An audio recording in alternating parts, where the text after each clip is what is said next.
Pertama-tama kita masukkan dulu terigu di sini karena memang ada pesanan, jadi kita pakai terigu 2 kilo. Lalu setelah kita masukkan terigunya, langsung kita aduk ya, kita aduk rata. Aduk rata hingga tercampur. Ketika sudah tercampur, kita tambahkan lagi sagu.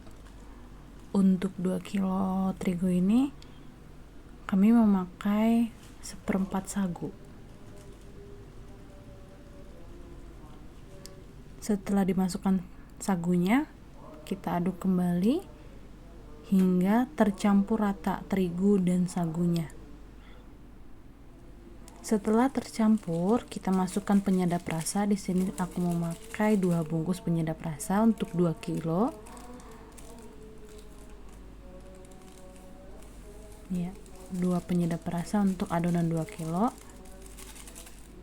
Lalu setelah memasukkan penyedap rasa, kita masukkan lagi garam.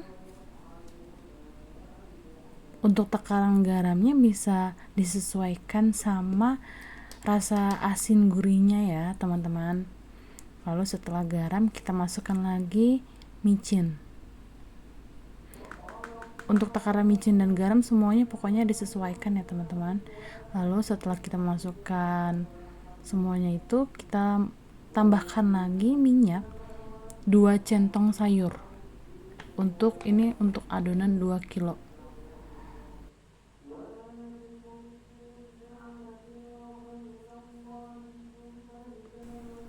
Kita aduk adonan tadi dengan minyak yang sudah dimasukkan.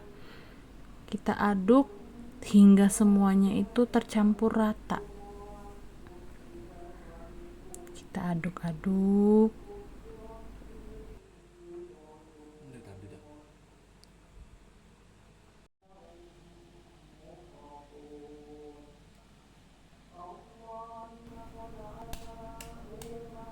Ya, setelah sudah tercampur rata, kita tambahkan lagi telur ayam 3 butir. Di sini untuk 2 kilo adonan, aku memakai 3 butir telur ayam. Setelah kita masukkan 3 butir telur ayam, kita aduk kembali hingga semuanya adonan itu tercampur rata.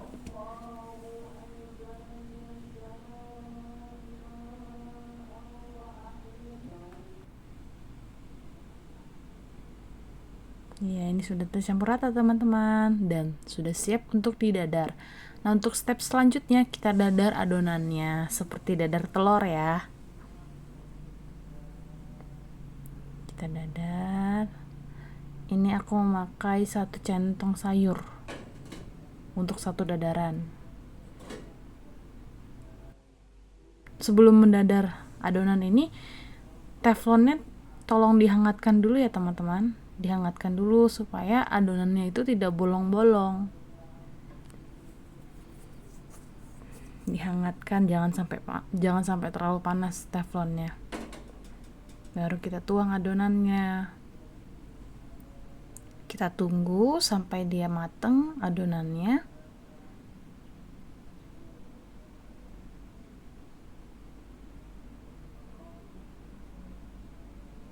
Masih kita tunggu.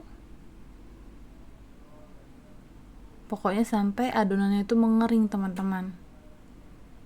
Setelah mengering, dadaran adonan ini bisa kita angkat. Tuh. Dia sudah tidak lengket lagi, bisa tinggal ditaruh.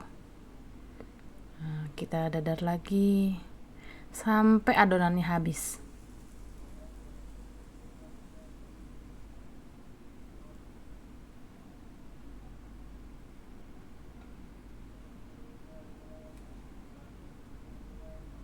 Untuk ketebalan dadarannya disesuaikan ya teman-teman, sesuai selera teman-teman aja.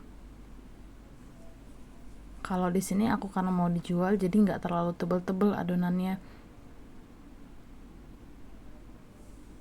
makanya aku pakai 1 centong sayur untuk ketebalan adonannya.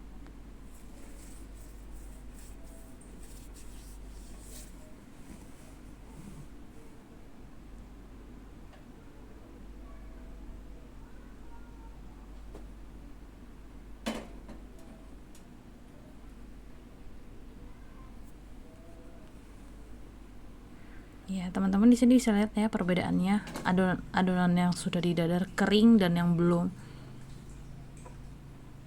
Ya.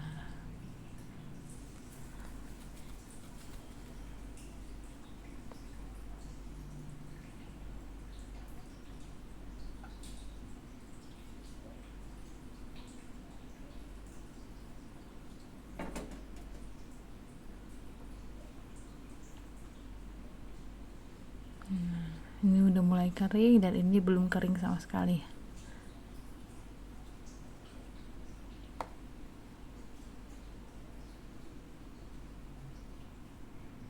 Nah, kalau untuk jualan di sini aku memakai satu butir telur itu potongannya bisa sampai 10 potongan. Dan setelah kita taruh potongan telur ini, kita tambahkan mayonnaise dan saus. Di sini aku pakai merek Mike Louis ya, dua-duanya. Kita taruh, kita campurkan. Lalu setelah kita memasukkan telur, mayonnaise dan sausnya, kita lipat adonannya. Mulai dari sisi yang atas, lalu ke sisi kanan dan kiri. Setelah sisi kanan dan kiri dilipat, kita gulung. Ya, dan tada, jadilah. Ini bentuknya ya teman-teman.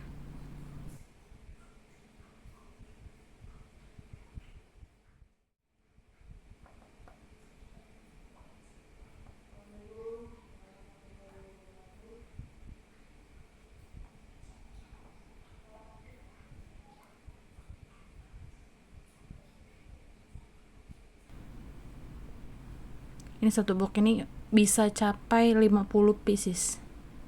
Bentuknya seperti ini ya teman-teman.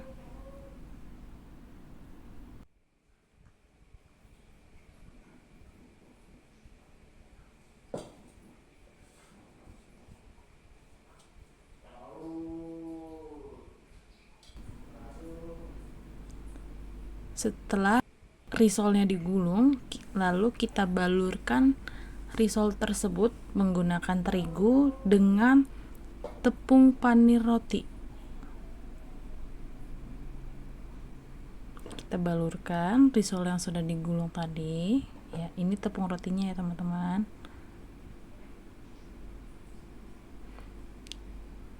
Ini kami udah cuci tangan ya teman-teman ya.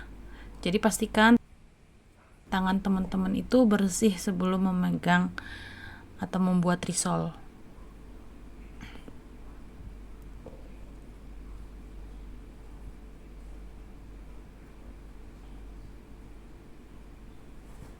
Ya, kita campur, kita putar-putar sampai semua bagian risol itu menempel dengan tepung panir rotinya. Ya, seperti ini teman-teman ketika sudah dibalurkan.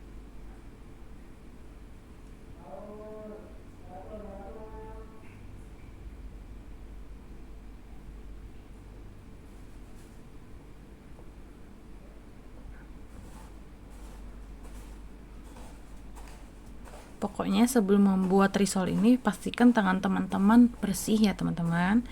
Cuci tangan dulu sebelum membuat risol hingga tangan teman-teman bersih.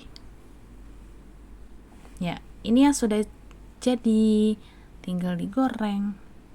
Ini sudah banyak yang sudah jadi teman-teman. Sudah dibalurkan tepung panir.